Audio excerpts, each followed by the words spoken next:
probably one of the things I am most proud of is that year over year, we have grown. And to grow, and to grow consistently year over year for 10 years in any space is really, really difficult to do. And it's not like a few bucks, we're into millions of dollars.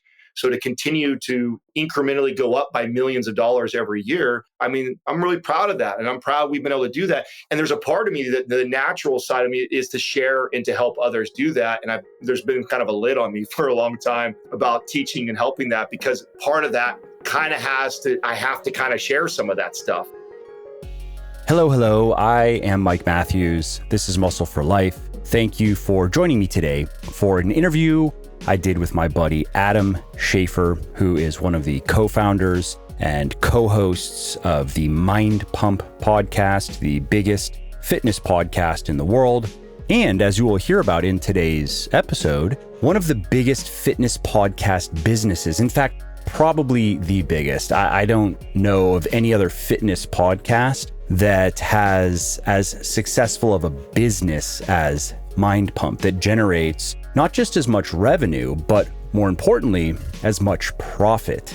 Now, the success of the Mind Pump business isn't something the boys have talked all that much publicly about, because it wasn't really relevant to their mission with the podcast, which was to teach people how to build muscle, lose fat, get healthy in an enjoyable and sustainable way. However, now that Mind Pump is offering a course and a community specifically for trainers who want to build a business, Adam finally has an excuse to talk more about the part of Mind Pump that is most interesting to him, which is the business, how to build the business. And that's what today's episode is going to be about. In it, Adam is going to share some of the key lessons he has learned over the last 10 years or so of building Mind Pump into a multi-million dollar business.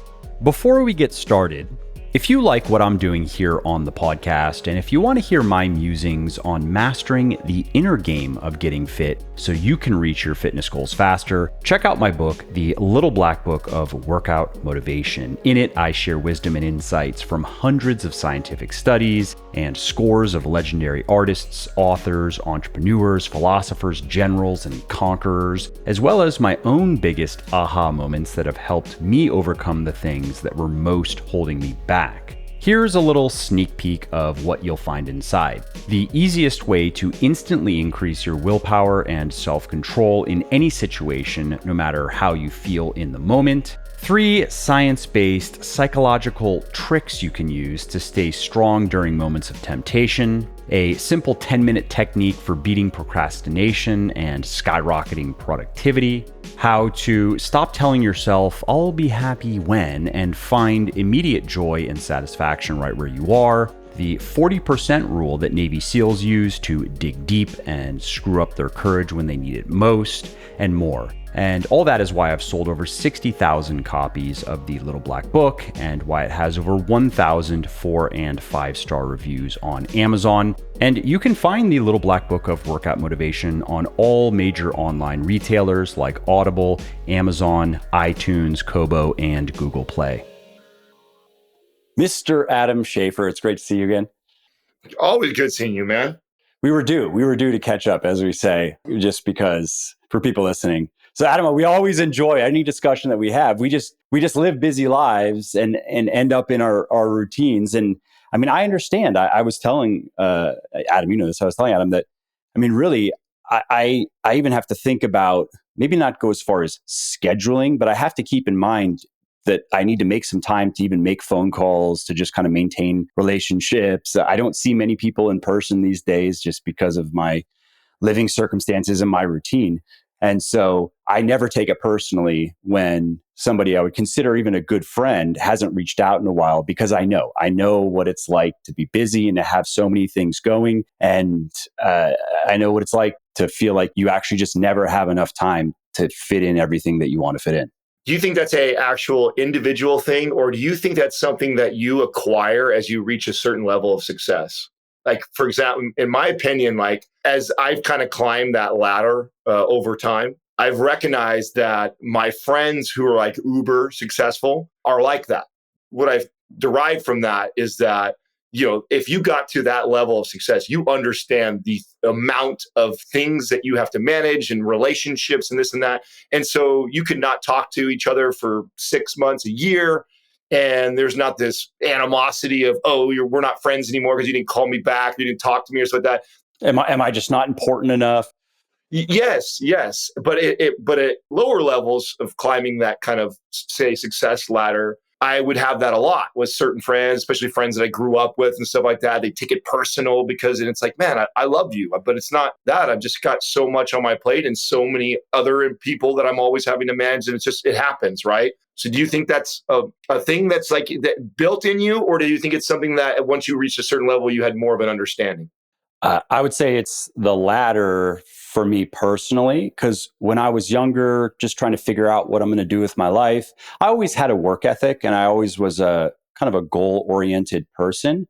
But I also had more of a social life and just did more random things just because they were fun. And when I was dating my wife, she lived in Germany. We did long distance for 2.5 years. So I would go there every month or so and we would just have fun on daddy's money and just go cavort around Europe. I mean, really, I'm not saying that to brag. I'm just saying I was that guy for a period. And then, though, when I got a little bit older and okay, now I'm married, getting ready to start a family. It's time to quote unquote get serious, more serious about work and really figuring out how do I find something that I enjoy, find something that I feel matters, find something that is more interesting than just selling widgets for profit, you know what I mean? And that can provide a certain quality of life that both my wife and I would like. That's when there was a bit of a shift for me because and maybe again this comes back to I mentioned that I've always been a goal oriented person and I've been willing to work hard for things that I care about. So once that thing that I cared about crystallized for me, then that's when it changed, and I'd say it changed pretty markedly. I went from I would say just being maybe a moderately hardish working person who had a fair amount of free time to also just savor, to enjoy life. And a lot of that involves other people because those generally are the most enjoyable experiences that we have is doing stuff that's fun that we enjoy with people we like, right? And so it went from that to I just was gone. I was a hermit. I was a very hardworking person 7 days a week, took very little time for anything, was very conscious of I'm not going to say every minute, but certainly every hour. I was very conscious of every hour of every day and what was I doing with that time and how was it contributing to the goals that mattered the most. And for many years, that for me was building my businesses because that was the one thing that was going to make all these other things irrelevant or make them all a lot easier. And so I've seen that also with very successful friends of mine where, I can think of one guy, actually not sure. I mean, he's made hundreds of millions. Maybe he's even a billionaire, not sure. And stay in touch with him loosely. He's very busy, CEO of a big company. We'll catch up from time to time. And he's conscious of the time. I've noticed that it's about 30 minutes, 30 or 45 minutes. And then he's got to move on to the next thing. And I have another friend, very successful, and sometimes catch-up calls, they might go a little bit longer, but typically he has a schedule and there might be a gap in his schedule. So he has 45 minutes and we catch up, but then he's got to move on to the next thing. And I may not hear from him for a week or 2 weeks. He might go off traveling and he's got a lot of work and it might even be 3 weeks.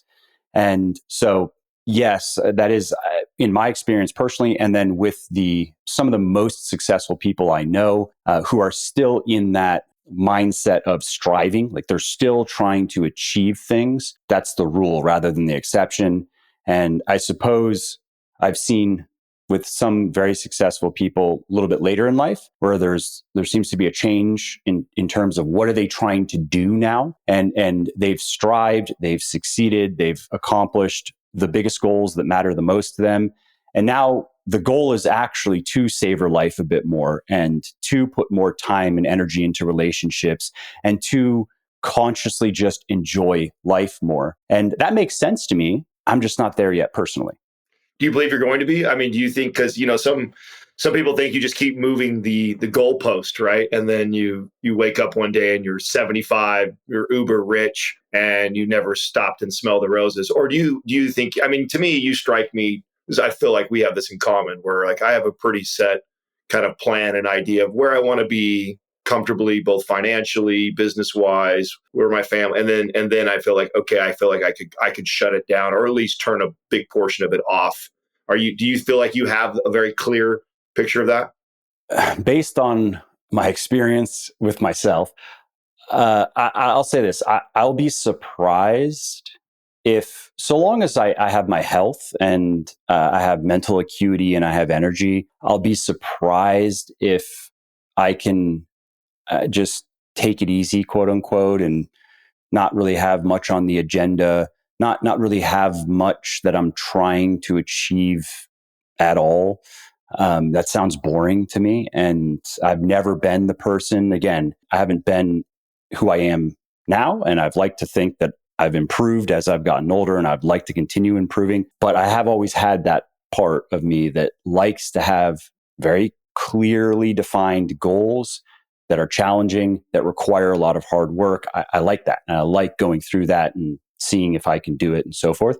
So I doubt that would change. I mean, I'm open to experiencing whatever, but I think there are certain things that are just baked into whatever we are at our essence of our consciousness, that maybe there's some wiggle room, but you can never just flip that switch off. Now, those goals could shift. I mean, maybe there is a shift and it's has something to do with developing deep relationships with a lot of people.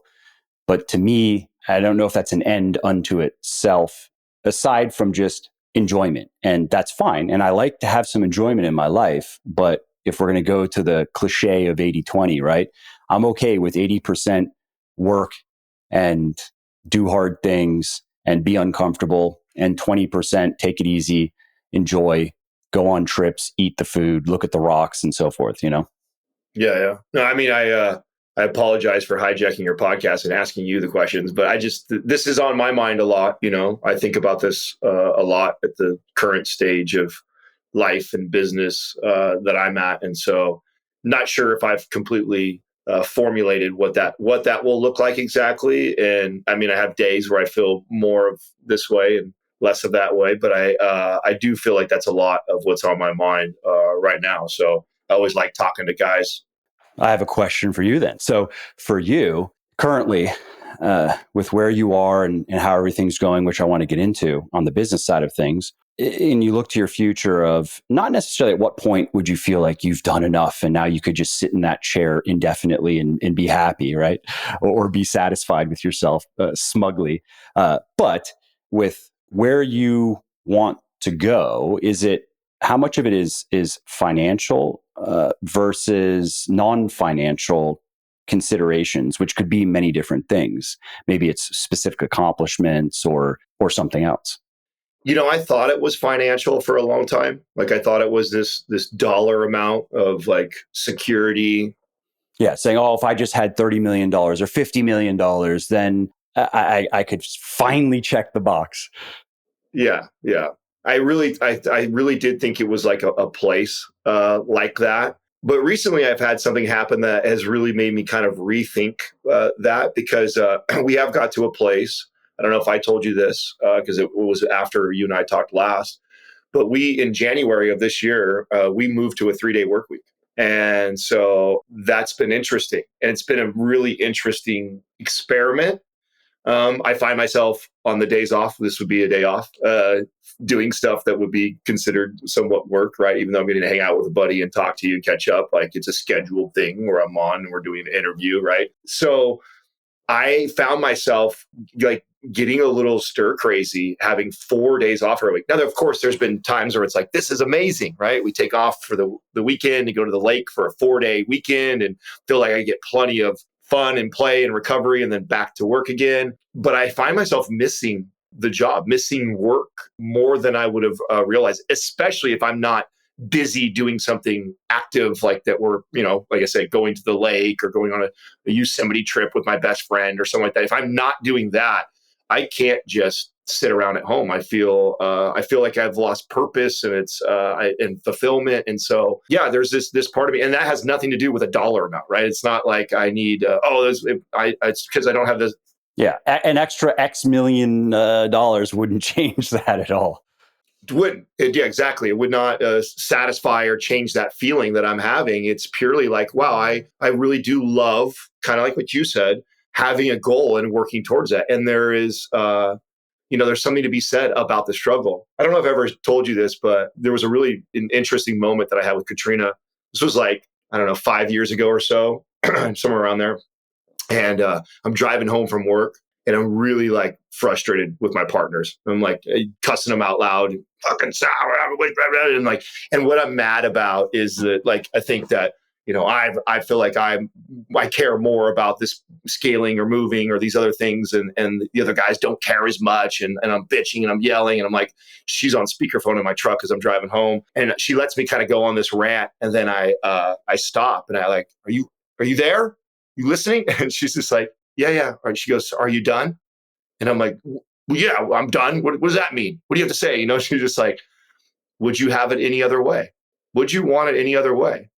And it really kind of stopped me in the heat of that emotion, and made me kind of really think about it. It's like, man, if it was all easy and there wasn't this struggle of frustration and difficulty and like wanting to give up, or like, she's right. Like, I wouldn't want it any other way, because then it would be boring and it would be miserable. And it's like, so, and I do think that that's a really important thing to teach yourself to do, because those moments come for everybody, no matter what level you're at in your stage of making money or scaling, whatever it is.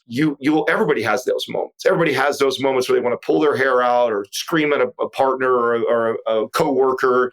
And it's like, can you in those times remove yourself from that and actually think even bigger about it and go, wait a second, like, if it was easy and I just got all the answers and it wasn't difficult, would I actually really enjoy that? And it reminds me of the famous show. What's the black and white show that was God, what's the name? It's so famous right now. I can't think of the name of it right now. But they had this episode where the guy he gets shot, and then he comes to, and you think he's dreaming, and all of a sudden he's in this like heavenly place, and there's huge luxurious like chandelier and a piano playing in the background, and someone walks up and serves him with a drink. How can I help you, sir? And he's like, where? He's like, can't figure out where he's at, and he realizes quickly that he's just, everything he wants is getting handed to him. Oh, you want something to eat? And beautiful women come in, and, would you like to come over to these tables and gamble? And every time he throws a dice, he wins, and everybody celebrates, and his money keeps stacking up. And he's just like, man, this is amazing. And the show kind of like fast forwards a little bit, and, it's like a week later, and you can tell he's like, throws the dice, he wins again. And he's like, and now he's not even celebrating, he's just over it. Right. And he's like, I don't understand. This is heaven. Why? What is going on? And the guy looks over and he goes, what makes you think you're in heaven? And obviously the moral of that story is that he's in hell, and part of hell would be literally getting everything you want when you wanted it, always winning, always succeeding, always. And it's like, he was a robber, right? So I should have told that. I know I butchered that, but he was robbing a bank, and he was running away, and like the police officer shot him, and then he died. So it's kind of the poetic justice. You like getting things the easy way? Here, let's see how you like this. And I think it's such a very powerful exercise for you to think about that and go like, we think that we want this dollar amount or we want all these things. And it's like, really it's the process, it's the journey, it's the struggle where the beauty lies. And I think the older I get and the more experience, and as I climb the ladder of success or whatever financially, I realize it's not a dollar amount and whatever. It's literally like finding these things that I enjoy struggling at, finding goals that I like to set or like to go after, recognizing that it's going to be difficult. I'm probably going to fail along the way, but learning to love and enjoy that process. And then when those moments happen, being able to kind of remove yourself from it and be like, hey, this is one of those times right now where I'm really frustrated. I'm angry at either a person or a situation.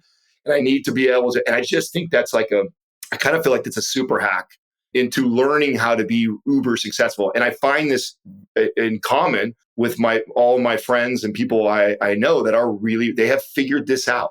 They have really figured this piece out, that the beauty is in that struggle, so that when these moments come that happens to everybody, they just look at it differently and they reframe it. And because of that, I have thought a lot different about like what later years look like. I'm like you, I don't think I could ever, or I don't think I ever want to stop everything. In fact, even just scaling back to 3 days a week has made me feel like, I don't know if I even like scaling that much. Back to your kind of 80-20 rule. Like I'm starting to realize too, maybe mine's not 80-20. Maybe mine's like, I want to struggle 50% of the time and have like, or maybe it's 60% of the time and 40. I think that's what I'm trying to hone in on, is because I definitely realize because if you think 3 days a week is work and 4 days technically not, I'm more, what is that? That's more like the 60-40 of me not working. And that's too much I don't like already. So I already find myself booking things on Thursdays. Like, yeah, I'll do an interview. Checking your inbox, like, come on, something interesting's got to come in here.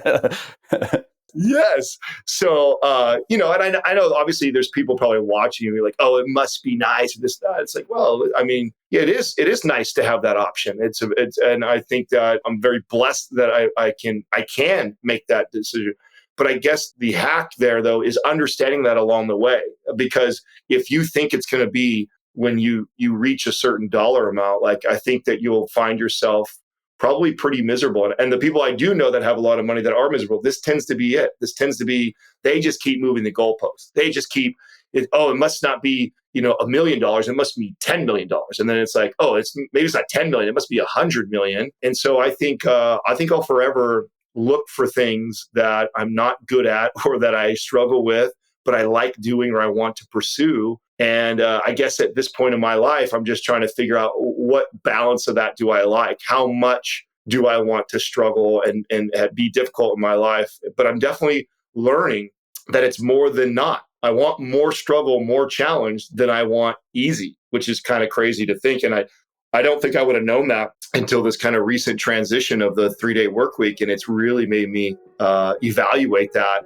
a lot more and kind of shifted the way I look at like maybe my later years, You definitely don't need supplements to lose fat, and no fat loss supplements are going to make a major difference in your bottom line results.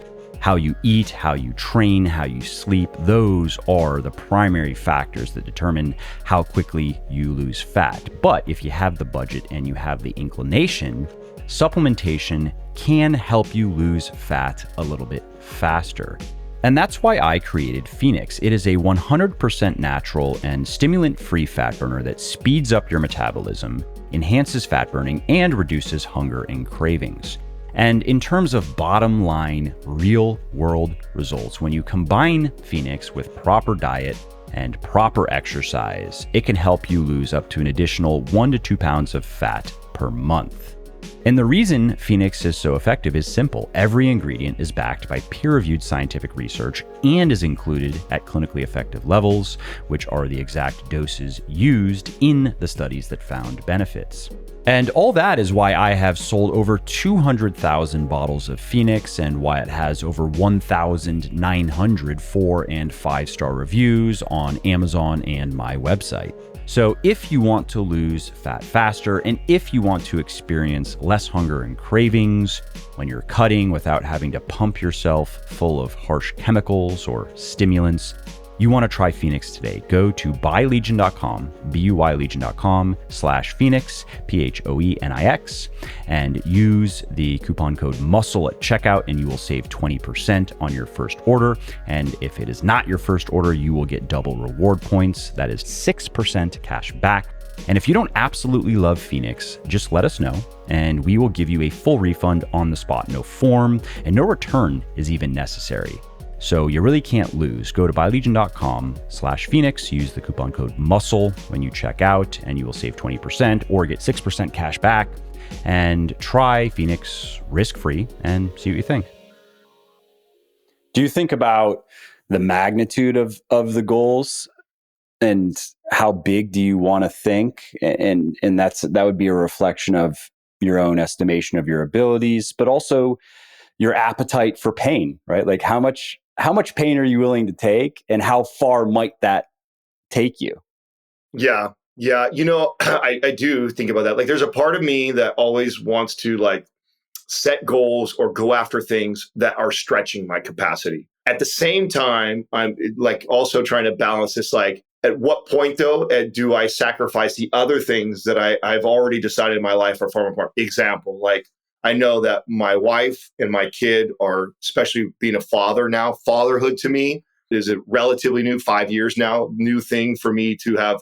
All of a sudden it was non-existent and is now the top of the chart. And so I think like, okay, I definitely want something really hard. I definitely want to pursue something I know that's going to make me work, challenge, I'm going to fail at, but not at the sacrifice of that it comes above being a good dad. And so I think I like when I think about things, it's kind of the lens that I look at it. And I don't know if that's something you can relate to or not, or if you remember what it was like. You've obviously been a dad longer than me, but I definitely know that once that happened, it did shift the way I kind of look at some of these things. It's like, yes, I want to go after something. Yes, I'm willing to sacrifice time, all these things like that, but not if it's so much that I start to not spend time with my son, or I become this kind of absent father who's building his empire, because I don't have a desire to keep going at the sacrifice of that. And so that's kind of how I feel like I look at how big of a goal am I willing to kind of go after now.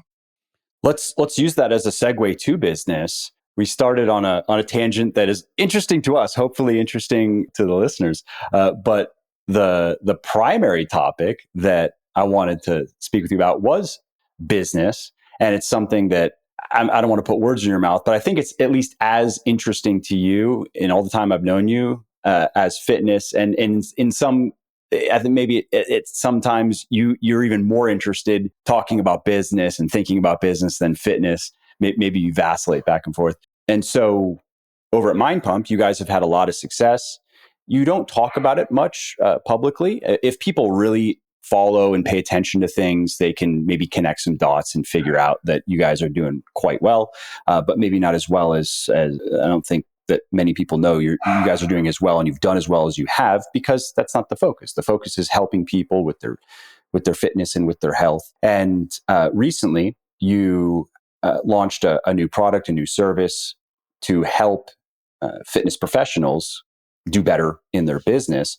And so you had mentioned offline that finally you have a good quote unquote excuse to talk more about business that your partners are okay with. They go, okay, fine. I guess it is kind of part of our business now. And so I'm just going to leave that with you and see. I'd love to talk business with you and this new product and service. And yeah, it's been funny because it is, what's true is that I actually 100% enjoy the business talk more than the fitness science talk. It's just it's who I am. It's, I think, a lot of why the four of us guys have worked so well together at Mind Pump. That is not Sal. Sal is science guy, study guy, and I love that part of him. Justin's like performance sports guy. Doug is like number crunching in the back and systems and all that stuff guy.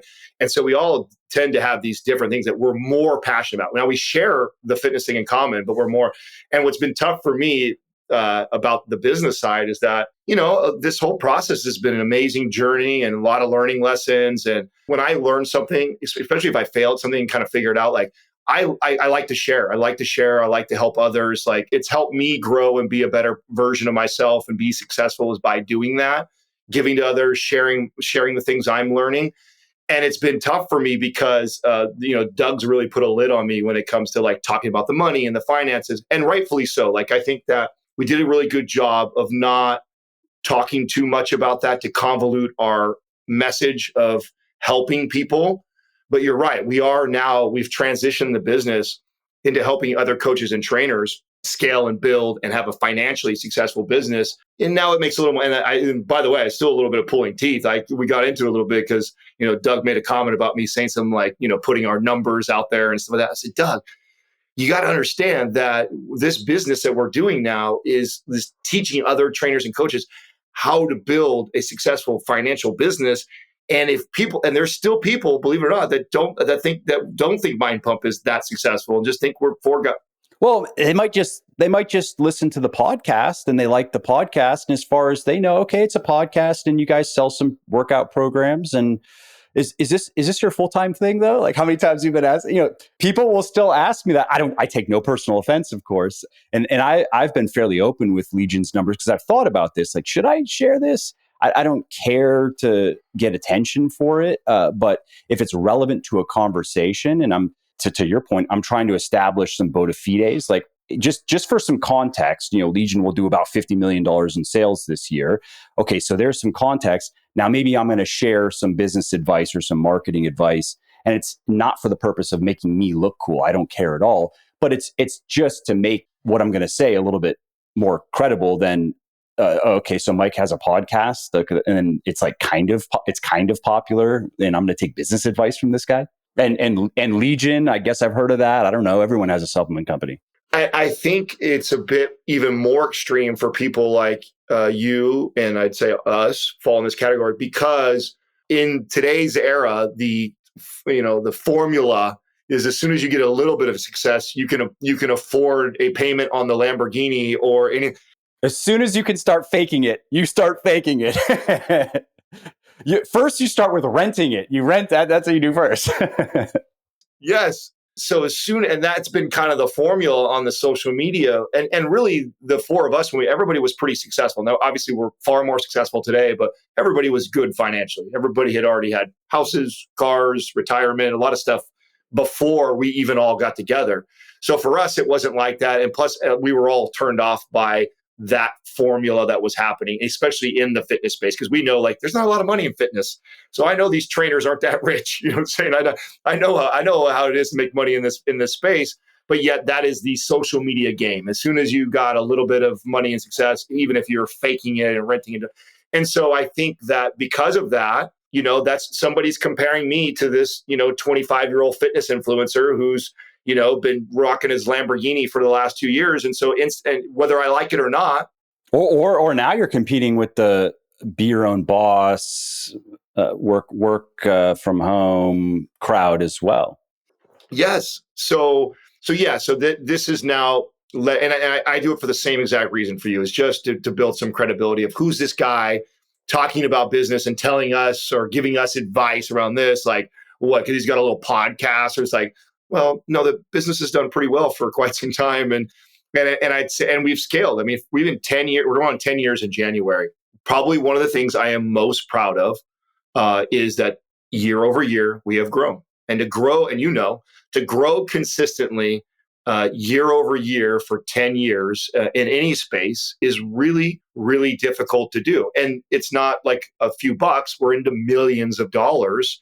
So to continue to, incrementally go up by millions of dollars every year, hey, I'm really proud of that. And I'm proud we've been able to do that. And there's a part of me that the natural side of me is to share and to help others do that. And there's been kind of a lid on me for a long time about teaching and helping that, because part of that kind of I have to kind of share some of that stuff. And so Doug's like finally let up. You go, okay, I get it. I know we're about this. And so, I'm playing that dance right now of trying to, be transparent, be honest, share with us, doing it in a way that I'm not trying to come off like we're bragging.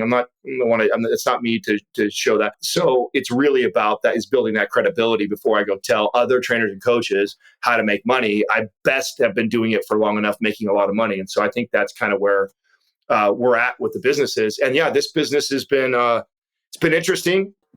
Challenging from what you've told me. Yeah. So I knew that the size, so there's kind of I'm curious if you're aware of this formula. I'm trying to remember where I first read it or heard it, but they say about 4% of your consumers will spend 10 times the revenue. So you could basically go like, okay, if my average sale in our case is about $97 or so, and 4% of our buyers should do 10x the revenue.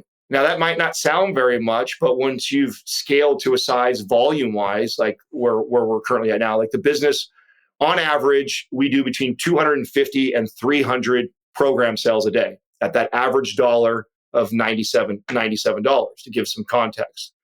So I remember sitting down, this was like a year ago, a little over a year ago now. It's almost a year and a half ago.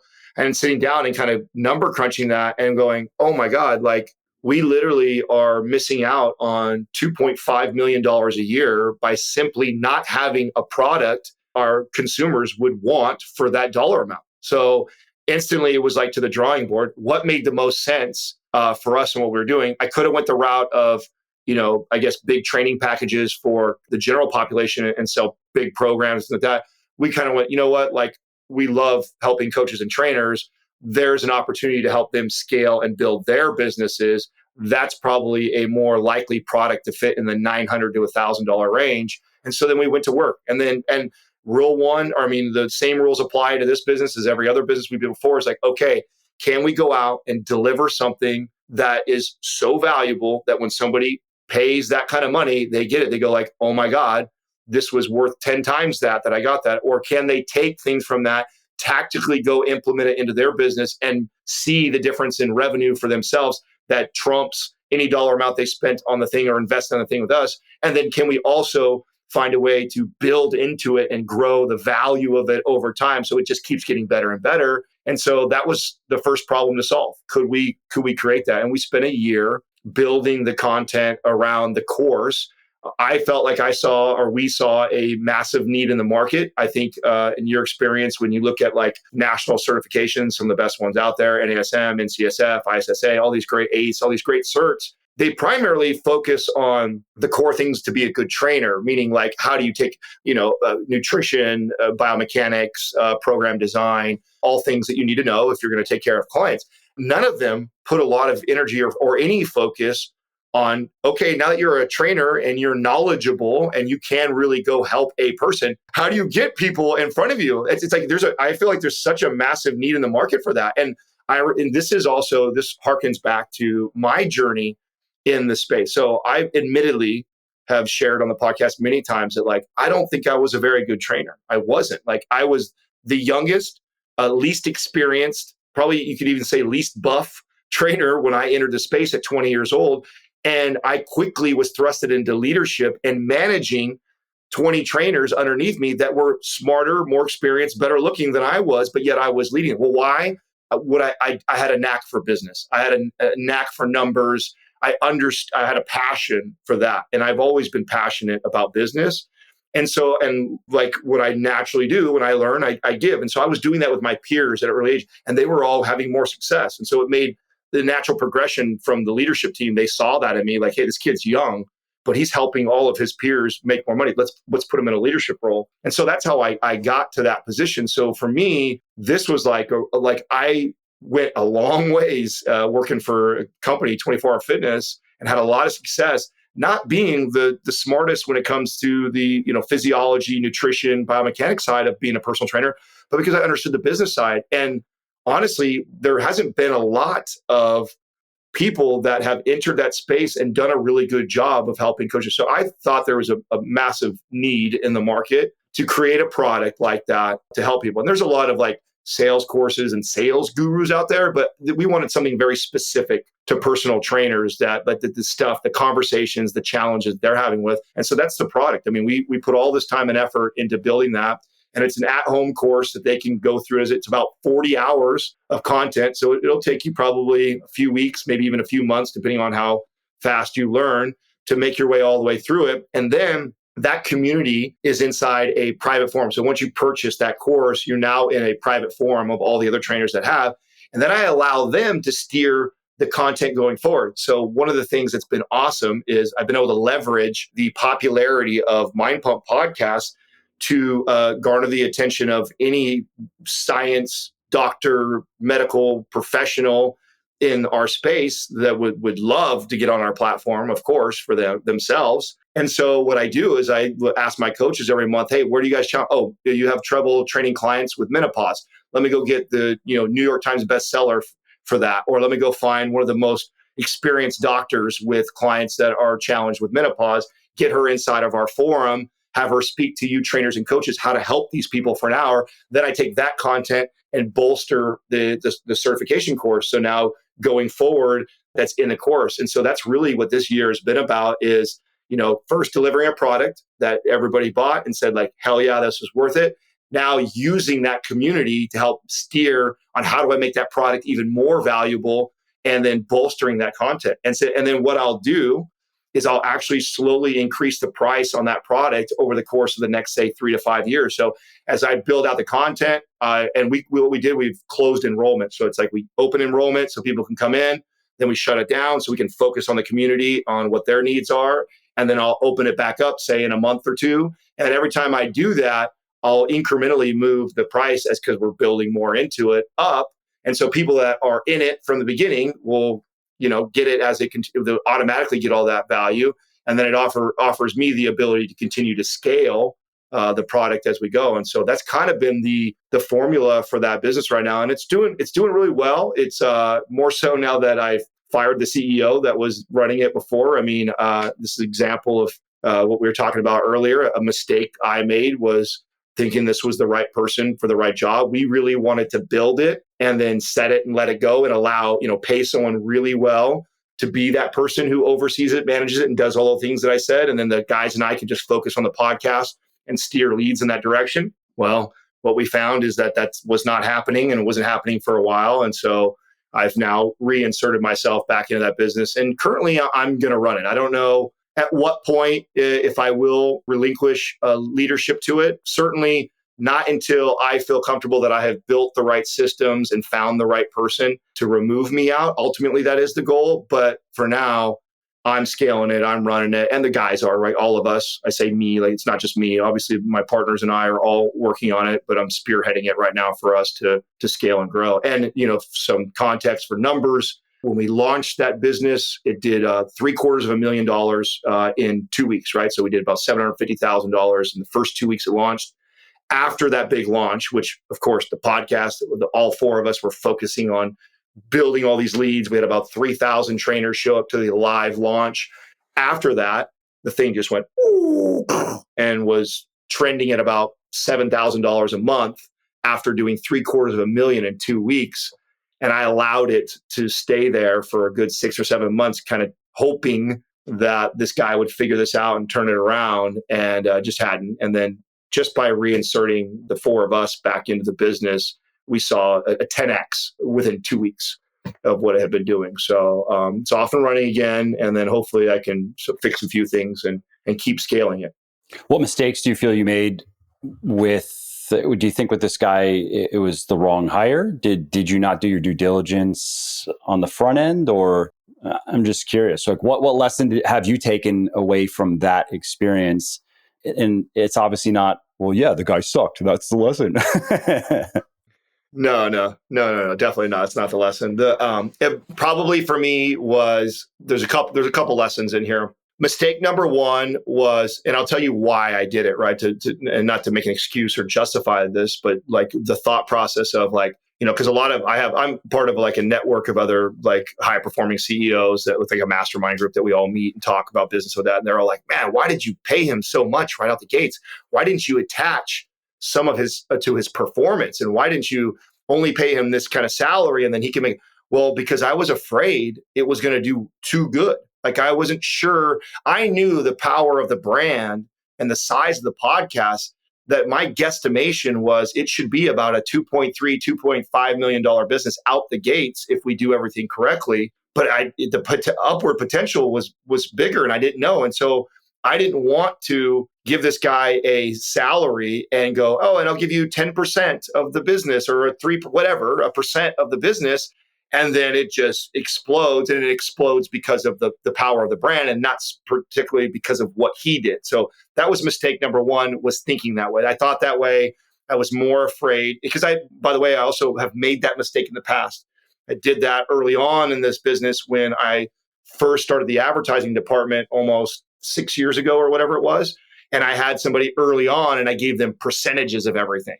And they had like a base, but then that took off so much. And it got to a point where, we were such a demand to advertise on our show that there was no work that he had to do other than like sending over a contract and getting it signed, because people were trying to sign for the next year before the year was even up with us and book out. Yeah, it's the salesperson who just has to re-sign and actually gets commissions when it happens without their involvement. Yes. And so, like, I mean, literally, it was because also when I let go of that person, I mean, took that back over myself personally. And I would basically spend about 30 to 45 true days of hard work because not only it's no work, I still had to organize everything, sign those contracts, negotiate some of them, get the details all ironed out, the scheduling, blah, blah, blah. I mean, it could take me about 45 days and I would do their entire work for the year. And the amount of revenue that he would be making almost $500,000 based off of how I originally structured it. So I made that mistake. And so I was really hesitant to do that with this thing. I was like, man, I don't know. One of the things I'm learning about this media business is that, most of the time I'm wrong and I'm not sure. And I don't want to estimate that it's supposed to be this and then tie this guy, basically make this guy a millionaire for just showing up. I want him to earn it. So anyways, mistake number one was just giving him a very high, or I guess standard CEO executive salary right out the gates. Standard maybe for a business of a certain level of income, like you've shared the number with me, that's a generous salary. Probably something that you would have to be the CEO of a business doing probably at least, 10 million is probably low. If we're talking about a business with normal margins, at least, it probably needs to be a bit more than that. It's probably 20 plus million a year would be. So I definitely, and my thought, this is, again, my partners and I, want to believe in people and the idea. In fact, this was like a off air or whatever kind of conversation. Sal and I kind of debated this back and forth. I actually did want to pay him a little less and then make him kind of earn it with like benchmarks. And he's like, hey, why don't we give him right at the top and see if he elevates to that and lives up to what, his judge of his character at that time was that, hey, if we pay him substantially well and take good care of him, he will want to show us, or he will want to live up to that standard. Well, that didn't happen. So that didn't happen. That was a big mistake. Unfortunately, I think it's probably just an example of you get what you reward, right? So if you are heavily rewarding what could be almost nothing, at least in the beginning, most likely because you guys are launching it, you're driving it, and it just goes, and it's going to just go for at least some period of time. I don't think Sal's necessarily completely wrong in his line of thinking, but I think he was probably looking for the exception rather than the rule. Because as a rule, if you're rewarding somebody for not having to do anything, well, they're probably just not going to do much.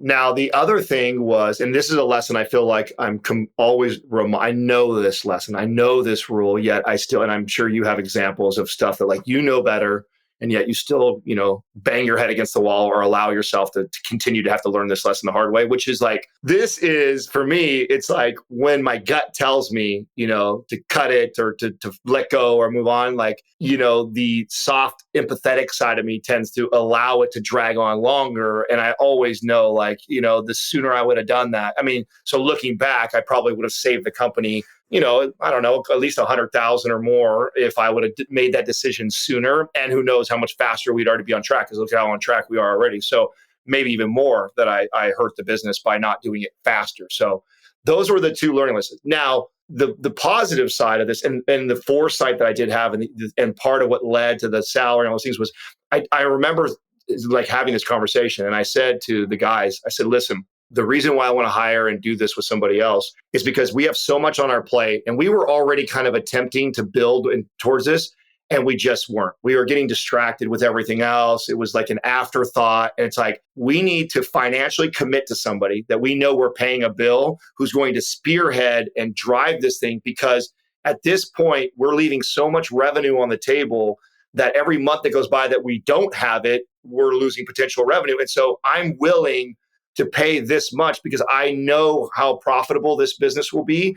So somebody who gets it out 6 months, a year sooner than us is worth this much money for me. So even if I realize later on that he's a terrible fit and we got to get rid of him, the time that he executed the project in comparison to what we would have done pays for his salary and some, and the potential mistake. So I actually said that and had that kind of foresight going into it of like, I needed this to get done. None of us were spearheading it because of all the projects and things everybody else is doing. Let's financially commit to somebody who's good. And that is the one thing he did do. He did move that along, since that was his only, or was supposed to be his only focus, was moving that. We definitely got it finished way faster than what we were. I mean, what we were done in 6 months, we accomplished in like 2 weeks with him leading it and like making sure we were shipping things off, right? And we needed that. And so that part of it, when I look back, like I don't know how much I would have done differently. I mean, obviously, I wish I would have hired somebody who was maybe a better fit, but we needed that. We needed somebody that, and we needed to be financially committed. We needed the accountability to execute it in time because I knew how much revenue that we were potentially at. So all in all, it's like and it's like how I try and look at all failures or mistakes. Like it was an opportunity for growth. It was a learning lesson, and we fail forward, right? We learn from that mistake. I think that last point, I think it's an important mindset, something that I consciously do, and that is find how I can not only learn a lesson, so think back, what could I have done differently? Kind of extreme ownership. Let's assume this is completely my fault. What would that look like? And without blaming myself, but more just owning up to, I could have done something different here. So let's look for that. What could I have done different to get to at least a slightly better outcome? So that's looking back. But now you're sitting with the mess.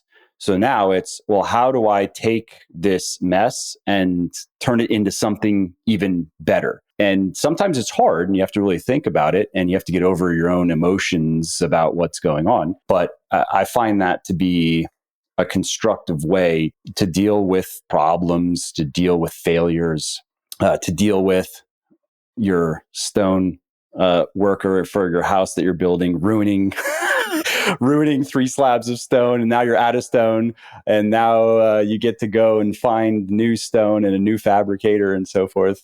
For people who don't know, I'm building a house, and that literally just happened. But to my point, so what I told my wife, she was pretty upset about, because she chose this stone like 2 years ago, one of the first things, like materials that she bought, and she wanted it in these different rooms, and now we can't use it anymore because the stone fabricator broke, I think, 3 slabs and one. Okay, what are we going to do now? And they started to talk about like taking pieces and cutting them and putting them together on some duct tape on your.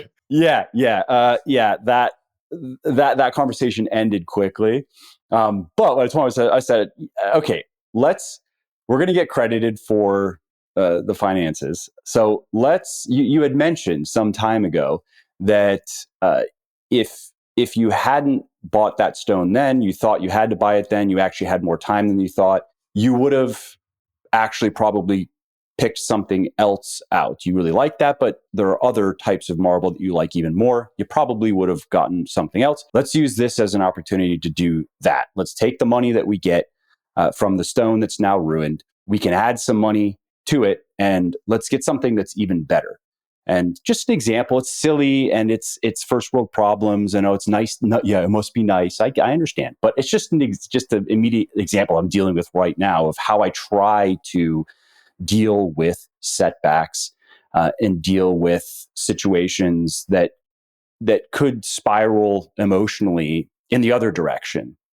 There is zero productivity in dwelling on the negative of any situation, like zero. There's no benefit at all to do that. And there's a difference between dwelling on the negative and then looking at what you could have done better. That's not dwelling on the negative. That's like observing.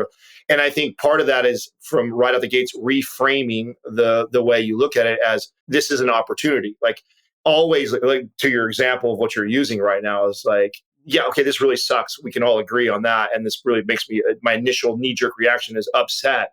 But right away, getting out of that mindset and right away trying to get in the mindset of, okay, how is this an opportunity?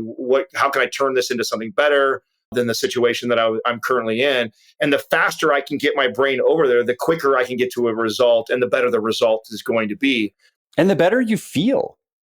I mean, there really is an emotional, I think, catharsis that comes with this, again, to give credit to Jocko for using his extreme ownership concept. Now, of course, many people have spoken about this going back, thousands of years, actually. But this idea of radical responsibility, so to speak, I think that there's a lot of power in just the emotional catharsis of it, that it takes you out of that victim mindset. It takes you out of the blame. Look what you did to me. To your point, that's very unproductive. And also, it's unhealthy, and it's unhealthy mentally. It can become unhealthy physically. It can become habitual, and that's a disaster. If that mindset becomes habitual, there's very little you can do for that person. And nobody who is really successful wants to hang out and be around somebody who's like that. And probably one of the greatest hacks that I've ever hacked into in elevating my success is surrounding myself with other people that are doing more than I'm doing, and attaching myself to those people. And those people would never allow me to be around them if all I talked about was how difficult it was for me and all the challenges that I've had and all the stuff that happens to me. If I was that, there's no way those type of people would allow me in the room or allow me to hang around if that's how I talked. And so I think that's important. So all the reasons you said it's important, I agree. And then in addition to that, if you believe that you're an average of the 5 people you spend the most time with, and how valuable it is to evaluate the circle of people that you communicate, you talk to, you spend time with in your ability to elevate, then you've got to understand this, because nobody is going to want that person. Nobody of real success is going to want that person around, because that's another common trait when we talk about these people that you've met that are uber successful, is they do not have time to gossip and talk about negativity. Like, they're problem solvers. And so and that doesn't mean that they're immune to challenges, hardships, and problems. It just means they have the ability and the skill to reframe it right away as an opportunity, or right away move into, how do we fix this? How do we solve this? I'm not talking about what happened to me and how bad it was. I'm talking about what I'm doing to solve it and solving problems. Like, you learn that as you hang out with more and more people like that. And so I think it's important, if you are going to, because I get this out when I talk about the 5 people thing and elevating your circles of that. People always ask me, like, well, how do you do that? Or how do you go meet people like that? Well, it starts with your mindset, the way you talk, the way you act, because people like that will not be attracted to that. Trust me, everybody normally has an opportunity where you will meet a family friend, or if you go to church, or you go to a sporting event, like, you'll eventually cross paths of these uber successful people. What will allow you to build a relationship and a friendship with them is a lot of how you carry and conduct yourself. And if the first time you meet that centimillionaire and you're sharing how difficult your life and all these like victimhood type bullshit to them, they ain't ever coming back. They're not calling you back. They're not talking to you. And so I think that's important to understand, that it first starts with you as the individual and your mindset, reframing, having the right attitude like that. And then we can talk about how you attract other people of success like that who want to be around you. I think that's so important. I mean, so at least for my journey, I lean on the fact that I've been able to build relationships with people like yourself, because I think those people like being around me and the character that I've been working on for 40 something years. I'm pretty sure that if I had that kind of victim mentality, and I'm not immune to a lot of shit that's happened in my life. If I talked about that when we got together, I just think that it would be so unattractive that you would find a way not to call me back, or not to reach out, or not form that relationship. And so you have to be like that if you want to attract other people. And if you can't do that for yourself first, good luck trying to find a network of other people who want you around. And so I think that's so important, that those that are listening, that are in their journey of success and personal growth, and they're heading to that track, well, it starts with the work that you do first internally, your mindset, and having that type of attitude, and then learning how to put yourself in that position in those rooms, because you have to first develop that character. If you think that those people are going to, I mean, Sal and I have this guy right now who met us, and he's like, he will mistake giving him our cell phone number. And he has no social skills whatsoever. He's annoying as hell. And it's like, here's this person who got close enough to us for us to share our personal number. And he's now lost this probably ability to build a relationship with us, because we're both so turned off by the stuff that he talks about, he communicates, and how annoying that this person can be. So, you may get in a possibility to get in these networks or circles, but you could easily blow it by how you carry yourself and conduct yourself.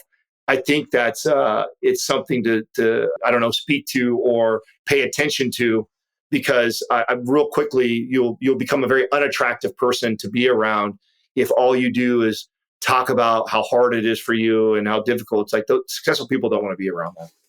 I've thought about this because in some ways it can seem kind of like a chicken and egg problem, right? So, okay, if you're somebody who recognizes that your inner circle is mostly populated with people who you really don't want to emulate, who don't have the same types of goals and so forth, and you want to upgrade your inner circle. And if what you're focusing on is let's say you're focusing on success, financial success, business success, and you haven't achieved any success yet, and this is I'm just repeating things. This is how this conversation has gone in times that I've had it with people. And so what they are asking me is, well, how do I be around successful people? How do I cultivate friendships with successful people when I'm not successful myself? And I think it's a valid question. It is a valid question, and I have a spiel for this because I love to talk about this. Okay. And I draw the parallels to a really important part of my trainer journey.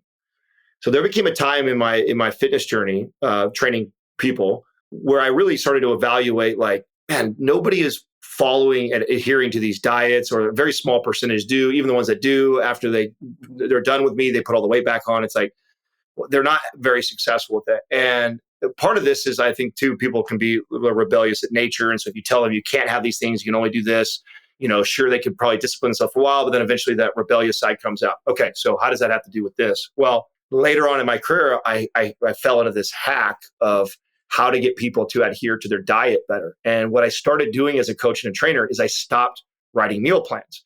I stopped telling people these parameters to live by. Instead, I told them to go get something, go after something. And what I found out was, if I told clients, instead of telling them, stop eating McDonald's, stop doing the Coke, stop having the candy, I just went, I would have them track so I could see their stuff for a week. And then everybody is like, under-eating on protein, under-eating on healthy fats, overeating sugar, not enough fiber. I mean, there's a whole host of like common things that you see. So there's plenty of stuff that they're not doing that they can be doing. So what I do is, instead of saying you can't do anything, I go, all I want you to do for the next 2 weeks is hit your protein intake every single day. Well, what about McDonald's or the ice? I'm not worried about that right now. Just commit to getting that. And then what happens is, in order to do that, some of those things naturally just kind of fall off.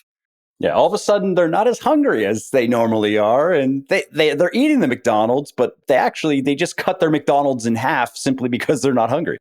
That's right. And so, and then that we're having success with that. And then let's go add fiber. Now I want you to track fiber. I'm not going to tell you what you can't have, anything else. And then all this stuff starts. And it's like, they have this like epiphany of like, oh my God, it's like crazy. You didn't tell me I couldn't have these things. I just had to go get that. Well, yeah, when you start to fill your life or your diet in this situation with the things that your body needs to be successful, to be healthy, like it's amazing how much the shit doesn't make its way in there. And so I think the same thing about people in your life. Instead of overthinking it like, oh my God, I need to know the exact meal plan, I need to know the exact people, and where do I go for this? It's just like networking events and yeah. It's like you overthink this person. It's like, don't worry, the shitty people will start to fall out of your life. And by the way, this is really difficult because I get it when, like, let's say your core five, because this was me, okay, is like high school buddies.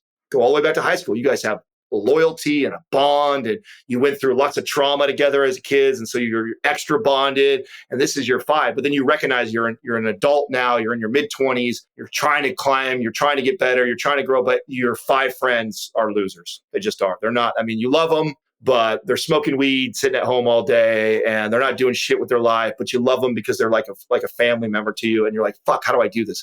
How do I go improve my circle when this is my circle? And I don't want to tell my best friend who we go back to 7th grade with, I don't want to hang out with them. Like, do you break up with these people? No. What you do is you just start filling your time with these other people, and you attack it that way, where it's just like, you know what? Like, we all have these opportunities. Like you said, church, events, gyms, business meetups, events. Like there's lots of things where you can start to put yourself where other successful people are hanging out. And you start with building a relationship with that person, and you focus on adding value into their life. And that's how that relationship, and then that person starts to take up some of the time that you would be spending with this shitbutt friend. And you're not breaking up with that friend. It's just, you're filling the time with other productive people that are adding value to your life, that you're learning from, that you're growing. And what that might look like, this is, and for this young generation that has a hard time, not to be a jab at them, but I talk to a lot of 20-year-old kids, and this is like, what? Go work for free? Like, yeah, okay. I was helping this kid who wants to work on real estate right now. And I'm like, dude, right now, you are not at the earning phase of your journey. You're at the learning phase of your journey. So stop looking about trading your time for dollars and how much money you need to make, and think of like, right now, I need to get 10,000 hours in order to be a master at this.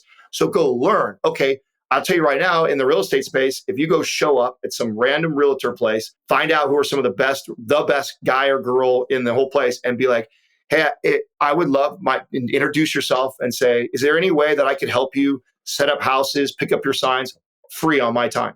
I'm interested in this industry. I'm interested in this space. I heard you were the best in the whole town. And I just want to see if there's anything I can do to help you absolutely for free. I'll go pick up your signs. I'll go stage your houses. And if you want to look like a unicorn, bring a good idea to them and offer. Yeah. Oh, whoa. that's next level.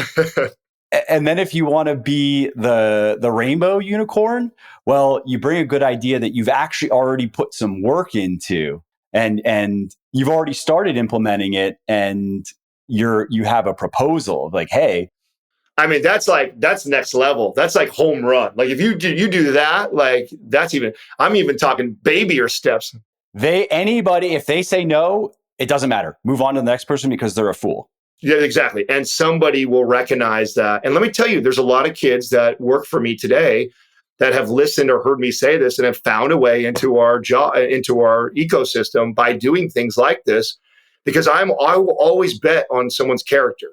Skills to me can be developed, can be taught, but character, you either got it or you don't. And when I see that in somebody, I'm almost always willing to give a shot to that person. And so if you're trying to build your circle and fill it up with people that are going to add value to your life and elevate you, then go after those situations. And like I said, plug in any industry, go find who the best is, and go find a way that you can add value. I mean, a home run is like you said, like if you can like solve one of their problems and actually bring it already handled for them. I mean, it could be something simple. You imagine somebody comes to you and says, hey, love your YouTube content. I'm really interested in YouTube marketing. I've studied about this. This is what I want to do. I see an opportunity for you. Here it is. I've already done some keyword research. I've vetted this. I would love to implement it. And I don't need to get paid.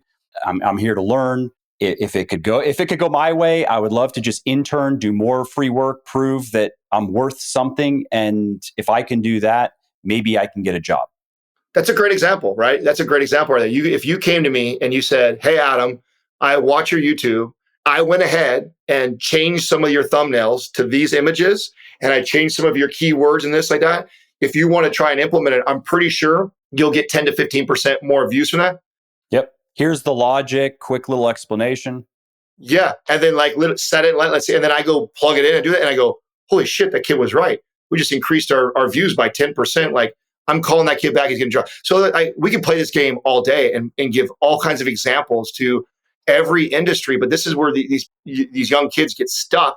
It's like, oh, how do I do that? How do I build this circle? Well, that's how you do it. And you don't measure your time to like your hourly pay. Like, well, I normally get paid this much an hour. And so why would I go set up homes for a real... Or worse, I think I'm worth this much an hour. I think I'm worth 10 times what I normally get paid.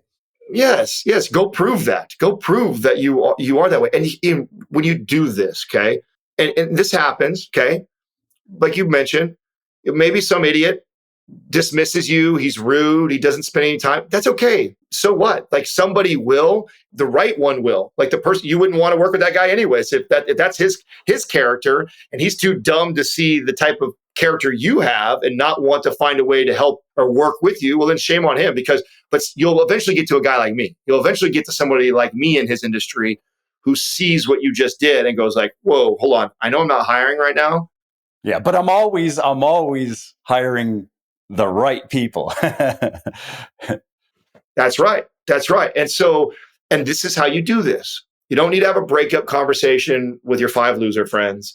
You need to go seek out the type of people doing the things that you want to be at the level where you want to go, find ways to provide and add value to their life or their business, and be willing to do that on your time.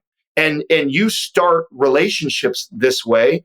And it's incredibly powerful when you've done that and when you led that. And this philosophy doesn't change no matter how big or how successful you get. This is how I've approached all my relationships. One of my favorite things about it's got like compounding interest too. So, and I like to use real examples of like how this plays out in my life today. Like just 20 something days ago, I reached out, and I believe I reached out to you too, a bunch of my friends that once I fired the CEO, I took over that position. I had a couple things that I wanted to do right away. Right away, I knew that I could drive up that Instagram page that has tremendous value, right? Giving all kinds of free information to. I knew that I could hold a webinar. So boom, it's like booked a webinar. I got involved in the Instagram page. What I was able to do, because I've been doing this for years, was to tap all of my friends. And there was probably about 17 or 18 of you guys in the health, fitness, podcasting, and Instagram space.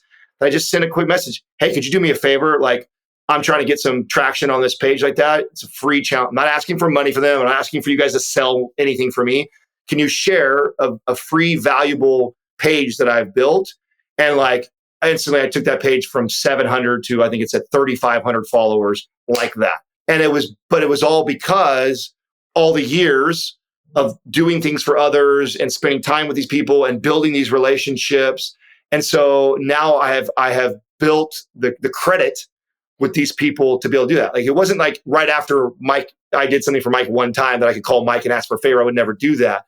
It's that over time I've built a relationship with Mike. Therefore, I felt comfortable with asking a small favor like this that I know isn't a big ask. And they would all, and like instantly everybody did it. There was no hesitation. It was like quickly everybody responded and did it for me. And right away it had this huge impact. And now like that's a source of where we get our leads. I'm now got 3,000 more people that we're talking to just from 2 weeks ago that I wasn't, all because of the time and effort into building relationships that I've been putting in for the last decade or 2 decades of time in business. And so this starts now, no matter what age you're at. And the more of this that you do, the greater this circle. You know, one of my favorite sayings is your true net worth is your net circle, right? And so that is or your network, excuse me. So that ability to grow that makes it so much easier now for me, or like how I got this YouTube guy. So I told you before we got on air that once I got rid of or let go of our producer that was running the YouTube department, everything like that, immediately I was out looking for somebody else who can assist me and help me. I did an interview just like this with a relationship with somebody that I've continued for 5 or 6 years. That, by the way, even my partners are like, why you keep taking calls and spending time with this guy? Like, he's not, it's like, that's just who I am, dude. Like I like the person. They have good character. Yeah. I may not see how they can help me right now, but that's not why I build these relationships. I build these relationships to build my total network regardless, because one day maybe it will. Well, guess what? 5, 6 years later, I call him up and I go, hey, I said, Doug, the episode that I did with you, I didn't think I did a really good interview. I know when I do an interview and I'm like, oh man, I'm flying, I'm hitting good points. There's like viral clips there. And then I know other times where I'm like, that wasn't the best conversation, right? And it wasn't one of the best conversations, but it's gone viral. It's got like 300,000 views on a channel that's very small. And I'm like, hey, what are you doing on YouTube to get that kind of views? And he's like, oh man, I can tell you, I hired this guy who works for Tom Bilyeu, works for this person. And he's like, I actually, before I even interviewed you, I had the title already decided and I had questions already pocketed that he gave to me. And I was like, what? Okay, let me talk to this guy because and now he works for us. First week of him working. All of that, okay, doesn't happen if I don't first focus on building my network and the people in my circle. I would have never been able to tap that person. I would have never found that out. Or if I were to have, I would have been through a long period of trial and error. But it was like overnight was able to fix that, have it up and running. Like that is, and this is the stuff that people on the outside that see the business or hear maybe the numbers and the success, they don't see the inner workings of those little things that we're talking about right now that are massive things, that are massive to be able to reach out to the Mike Matthews, the Jen Cohans, the Ben Pekulskis, the Ben Greenfields, to be able to text them and within hours, they all do something as a favor coordinated for you.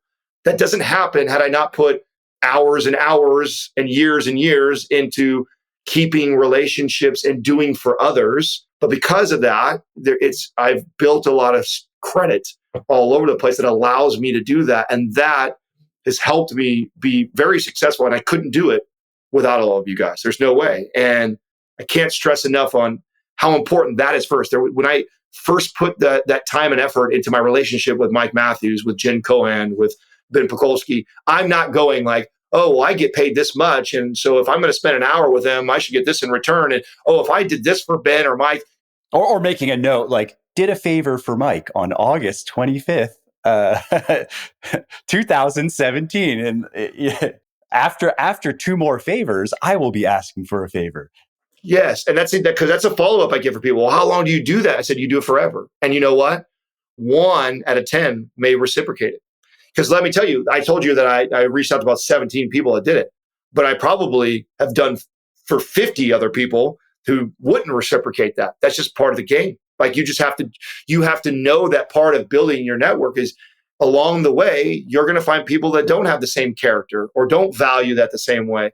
And you can't allow that to deter you from this vision or this goal of building your network out, and stop giving and stop adding value to others because one bad apple or 5 bad apples that don't reciprocate that. That's okay. It's like, and what the way I look at that is like, I wouldn't want them in my circle anyway. It's like, if that's the type of person they are, where I have continued to do things for them for a long period of time and never asked anything. The one time I asked for something that's really simple and basic and they blow me off or they don't do anything, it's like, oh, okay, like we're not what I thought we were. Good. I don't have to spend any more time investing in this person anymore. It now opens up that opportunity for somebody else who will. And that's kind of how it works. And then one day you look back after 2 decades of approaching your life this way, and you're like, I've got a pretty good Rolodex of people that are far more intelligent and successful than I am. And I tell you what, that may be more powerful than being the most brilliant person in the room, is to have a network of people like that I could reach out to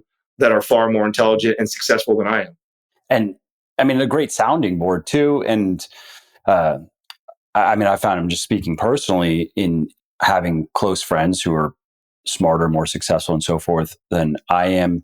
I think that it also can produce a little bit of the effect of anybody who played sports knows that when you're playing a game with a lot of people who are worse than you, if you're the best player, one of the best players on the team, and that's just generally the experience, and from game to game to game, it's very hard to continue to grow as an athlete in that type of situation.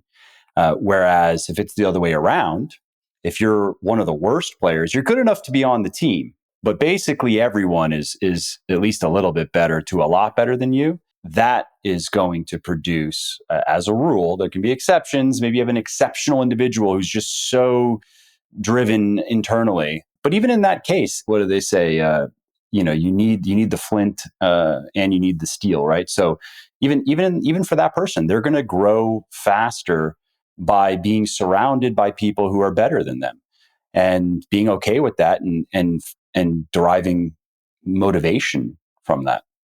Well, I mean, what you find out, and I love sports analogies because I'm such a sport nut too, is like, as you level up in sports, if you compared, rec league to organized league to high school to college to semi-pro to pro, what you start to realize too is there are different types of characteristics and behaviors that each level tends to have. And if you are the lowest of the rung and you get to be in this, let's say I'm a decent high school athlete and I get lucky enough to make a college team and I'm barely made the team, but now I'm around all these great college players and I realize like, oh shit, like, dude, they all get up at 5 o'clock in the morning before school and they run and oh wow, a lot of them are actually following their diet. Like, damn, nobody in high school was doing that. These guys are all doing that. Then you get to the pros, you're like, holy shit, these guys are investing in their recovery and they have specialists for this and they don't leave a practice until they've shot 1,000 more times. Like, damn, I've never seen anybody. Business is the same way. As you like move up the rung of like, you hang out with your 9-to-5 friends, they just clock punch, they just do their job, they don't care anything about what's going on. It's like there's habits, there's behaviors, there's characteristics about, even if there's a bunch of individuals, they still share a lot of things in common with how they approach life and business. And then you move up and you're like, oh, these are entrepreneurs that have a little success. They make 6 figures a year and have made a living for their family. It's like, I see some things that are in common. It's like, then you make it up to the $1 million guys and girls, and you're like, oh shit, there's like another level to how these people approach life and business. And then you get to the centimillionaires. And, it's like, as you go up, you start, and what's beautiful of being the weakest link in that situation and putting yourself in those rooms and getting that in those circles is, you're right. You'll start to pick up those behaviors, and it works in the reverse too. Yeah. It'll happen through osmosis, whether you like it or not. It's going to happen. Yes. And that's why this is so important, because it'll either pull you up or it'll pull you down. So I can't stress enough to the young entrepreneur or aspiring entrepreneur that's listening to this, that if you are not evaluating your circle consistently, that's step one. You have to be paying it, open your eyes and pay attention to who you're surrounding your time with. And if you are the smartest one in the group, they are pulling you down. I don't care how motivated you are as an individual, and doesn't mean you can't be growing. They are pulling you down. And if the other opposite is true, you're actually in a room where you got everyone who's smarter than you. They're pulling you up.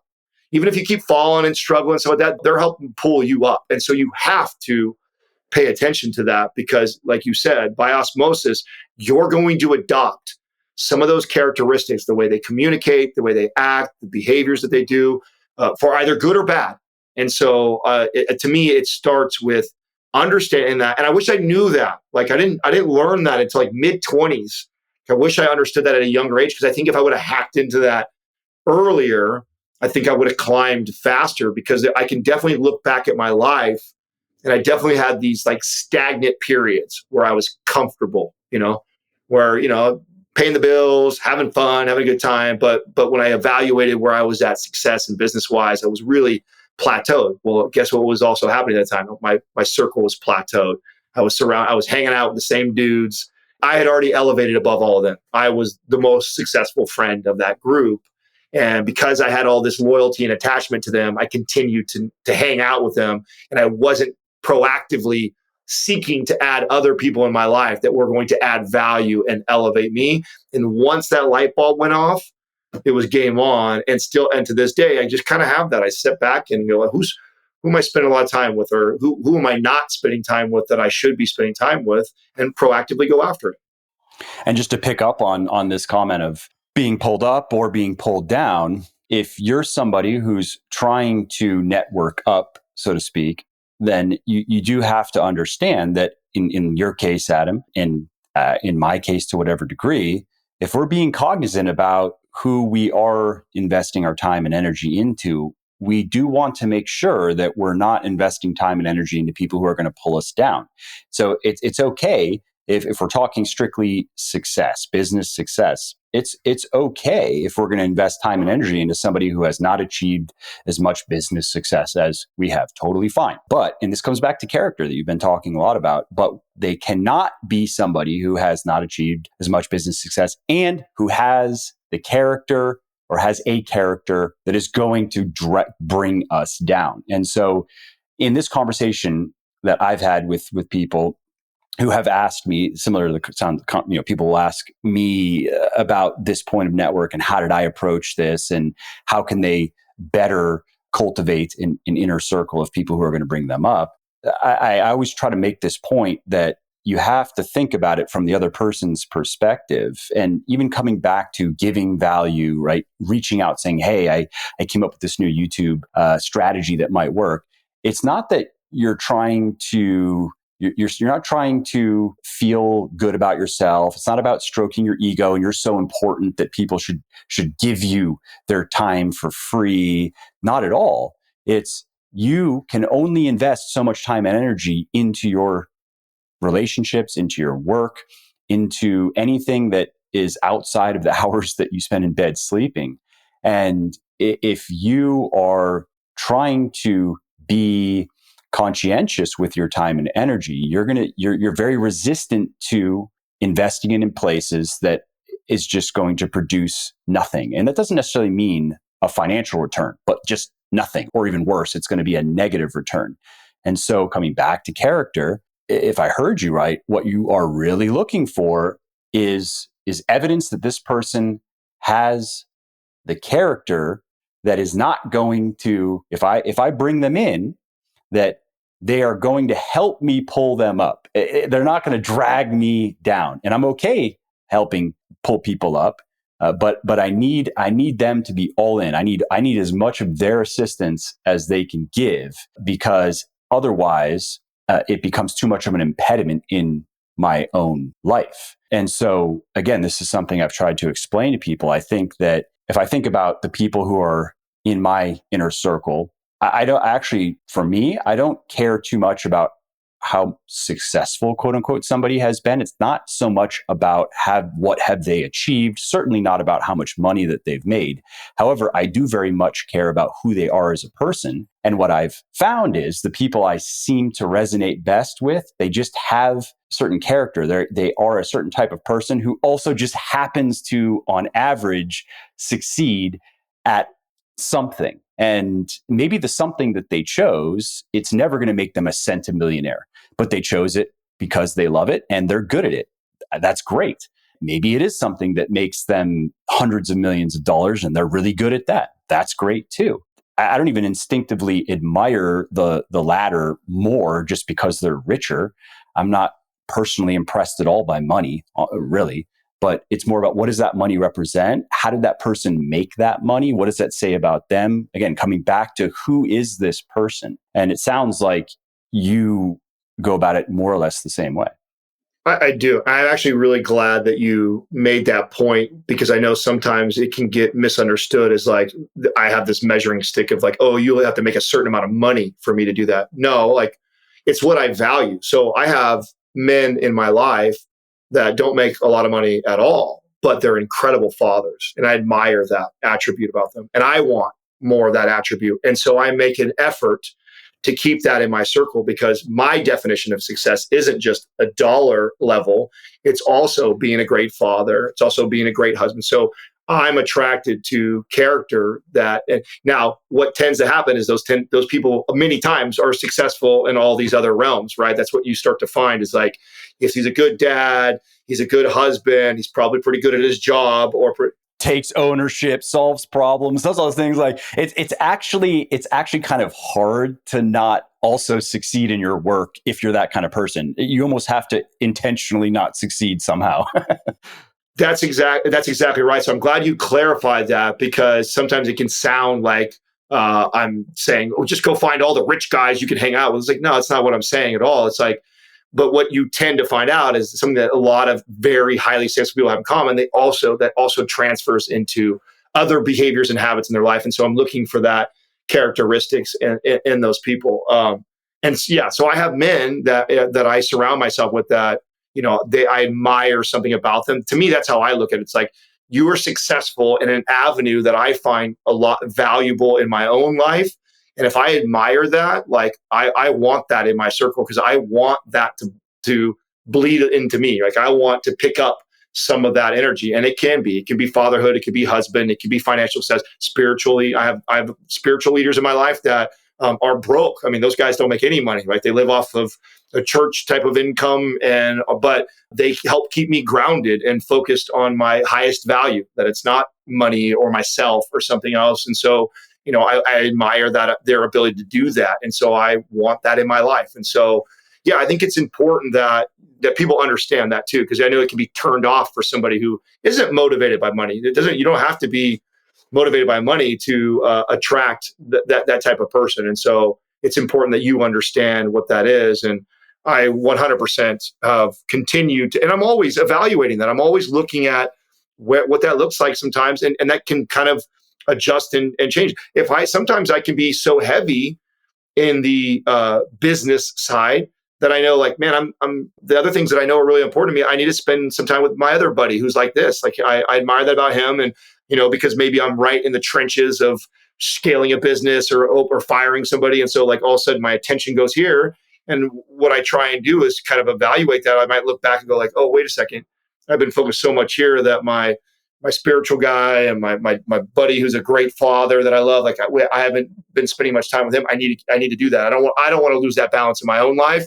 Therefore, I want to make sure I keep that. And so yeah, I think that it doesn't have to be just a money thing. To touch on the point you made about, and this is such a great point too that you made about me evaluating, like how, because Katrina sometimes will do this. She'll be like, "What are you doing talking to that kid?" Like, because I'll do this. Like when I see a young kid that I think is doing a lot of the right things and putting the effort for, I will make time, like, because I see a young version of myself, and I want to be able to give back and to do that. And so long as I see that in him, and when I give my time, I see them take those things and go apply it and stack on the things. There it is. That is enough return for me, because I feel like I'm not just spitting hot air, and the kid is actually looking for tactical advice. Like they listened, they understood, and they applied and got results. That's it. That's all. And that's how a kid like that will. And that's why I say to her, I said, "Listen, I see something in this kid, and so I'm doing it right now." Okay, like, to have these two kids, that are, and I meet with them once a month, every month. Plus, we're on text thread. I'm communicating. She's like, "What are you doing? Spending all this time with these 17-year-olds, right?" And I'm like, these two boys, okay, showed up at my house. I wasn't home, and knocked on the door to offer a car wash. And Katrina's like, "Hey, I met these two young entrepreneurs. I know how much you like young kids that are go-getters and doing like that. And so I booked one of the cars to be washed." I'm like, "Well, what car do you wash? I don't want these 17-year-old." And she's like, "Oh, just that one." I'm like, "Okay, well, that's fine. We'll let them practice on that." Well, kids come out, they do one of the best jobs I've ever had detailed on one of my car for, like, super reasonable. And I went, "Whoa, that was really good." So then again, I book another one, and then now I meet them for the first time, and I see they're the young kids that are hustling door to door and doing whatever, and and they're asking for advice from me and stuff like that. And I go, I tell you what, let's meet. Sat down, give them all these things, like, this is what I want you to do. Go to these car meetups, go to these people that go offer some of your services for free. And then what they do, "Hey, Adam, we did that. I want you to track these numbers. How many people did you call? How many people of them answered? How many people show up? What's your average wash turning out to be?" They bring me back in a spreadsheet, all these things. And I'm like, "Honey, if they're doing those things, that is rewarding for me. It's rewarding for me to be able to give something to someone else like that, to see them apply it." Now, those same kids, if every time they see me, they're complaining about how hard it is, and it's this, and then I ask them, "Yes, did you do this and this that I told you last time?" And they go, "Oh yeah, we haven't done that," or, "Oh, I forgot about." And it's like, I'm not talking to those kids again. I'm not spending any of my time. It's not worth it. It's not. But I 100% will do that for someone that I see doing that, and it's in my nature. And who knows?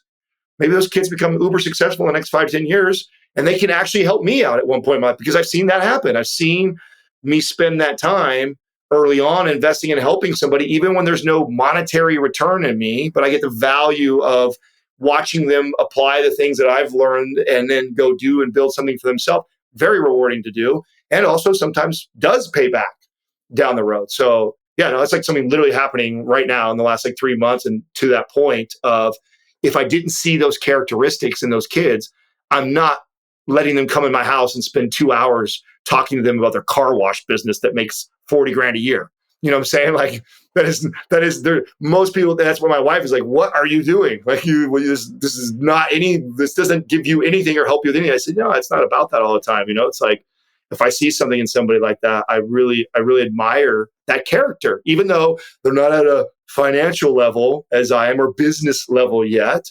I see characteristics like that, and I admire that. And if I can help foster it and sprinkle a little water on it and help it grow faster than what it would without my input, then I'm very much so will carve out time in my busy week to do that. And so, again, lesson to the kids that are listening to this, like, you don't have to be rich to get in those circles. There's other ways to do it, but you got to have the right character. You have to have the right attitude and work ethic, and lead with that, and looking to add value to those people. And, eventually you'll have some people that are assholes that don't give you the time of day, but eventually you meet a Mike Matthews, you meet an Adam Schafer, and we do see that, we do value that. And you keep doing that. And now you've met Mike and Adam and a Sal and what I'm saying? And now your list has grown of all of these people you can look up to, that can help you, that can answer questions for you and accelerate your growth. And then one day you need some Instagram stories to go up. You send a text message and 18 Instagram stories goes up and gets you thousands of followers overnight. That's actually that's how it works. That's exactly how it works. And it's the long game, and it's hard for this instant gratification generation because it's not it's like investing. You can't look at it as mere transactions, right? Because you're going to get really frustrated and disappointed if you look at it that way. That's right. Yeah, you're going to work a lot more than the time you get paid to do a job or something like that for the time being. But like investing in, say, real estate or stocks, or the compounding interest over time builds momentum and actually gets easier. It gets easier as you get older and more experienced because you've been doing this for years. You've been doing this consistently, not expecting a massive return. And then as you get older, the returns on those relationships really start to pay dividends. And it's an awesome place to be, but it takes a lot of time and a lot of work, and a lot of people aren't willing to put the work in and the time. Well, we've been going, I think, over an hour and a half now, and probably could go another hour and a half. But for the sake of time, I think this is probably a good place to wrap up. We've gone all over the place. I think it's been a great discussion. We got to a lot of what was on the list. It took a little bit longer, which I hope is okay. But I thought it was a good discussion. No, of course. I think what I'm going to do is I'm going to start having Katrina like a book a previous hour so I can catch up with you first, and then we can be more tactical for the list. Hopefully, I hope everybody enjoys. It's as authentic as real as you can get, right? This is sometimes how you and I get caught up is over here, and this is what it looks like. I don't think we were formulating anything. It's just good conversation with good friends. So it's good to get caught up with you. Absolutely. And let's wrap up with where people can learn about this new service, for this new product and service, I guess, for trainers to help them build their business, as well as anything else specifically that you want people to know about. I'm assuming most listeners know about the podcast, of course, but yeah, of course, the podcast. But really, the focus is the trainer side. So I'm really speaking mostly to all coaches and trainers, or aspiring coaches and trainers. And I would even add in that category anything really in the health medical field where you're an entrepreneur. So if you're, a physical therapist, an acupuncture, anybody who is building their health, wellness, fitness business, even though we've titled it Mind Pump Trainer on Instagram, I think that the advice that we're giving is very related to all fields of scaling a health and fitness business, both in the digital world and the real world, right? So we address a lot of that stuff. So if you're building that business, and I would start there with all the free stuff. And on there, you will see the connect to like all the free webinars that we do. And we're writing a lot of white papers right now. So we have a lot of stuff on the back end that's happening. And again, this is the formula for how the other business was successful, is we lead with giving lots of value to people. And I don't need you to buy. Go take up all the free stuff. Give your best stuff for free. Because then people go, wow, they're giving that away for free, this information. I wonder how good their paid stuff is. That's exactly it. Then that's exactly what I would say on here is just go to the Mind Pump Trainer IG, follow that, pay attention to the content, engage in there with us, and take advantage of all the free content that we have. And then you'll see the stuff that we have when enrollment opens up and everything like that. But at least go take advantage of all the free stuff we got there. Mind Pump Trainer. Awesome. Love it. Thanks, Adam. Have you ever wondered what strength training split you should follow? What rep ranges you should work in? How many sets you should do per workout or per week? Well, I created a free 60-second training quiz that will answer those questions for you and others, including how frequently you should train each major muscle group, which exercises you should do, what supplements you should consider, which ones are at least worth taking, and more. To take this quiz and to get your free personalized training plan, go to muscleforlife.show, muscleforlife.show/training quiz. Answer the questions and learn exactly what to do in the gym to gain more muscle and strength. Well, I hope you liked this episode. I hope you found it helpful. And if you did, subscribe to the show because it makes sure that you don't miss new episodes. And it also helps me because it increases the rankings of the show a little bit, which of course then makes it a little bit more easily found by other people who may like it just as much as you. And if you didn't like something about this episode or about the show in general, or if you have ideas or suggestions or just feedback to share, shoot me an email, mike@muscleforlife.com, muscleforlife.com, and let me know what I could do better or just what your thoughts are about maybe what you'd like to see me do in the future. I read everything myself. I'm always looking for new ideas and constructive feedback. So thanks again for listening to this episode, and I hope to hear from you soon.